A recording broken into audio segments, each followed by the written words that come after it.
Hey guys, in this video I'll show you how to add and remove strike-through on Google Docs. So let's say we want to perform a strike-through here on plastic pollution.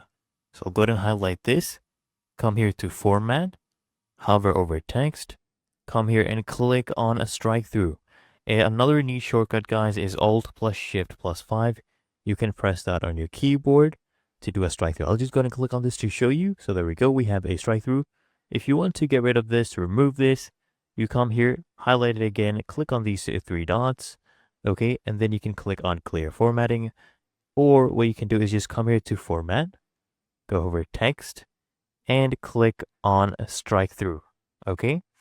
As you can see, it is gone. Now, I want you to only use this clear formatting option if you didn't perform any other modifications to the text. If you didn't make it bold or italic, and then you also did strike through, it'll clear everything else as well, okay?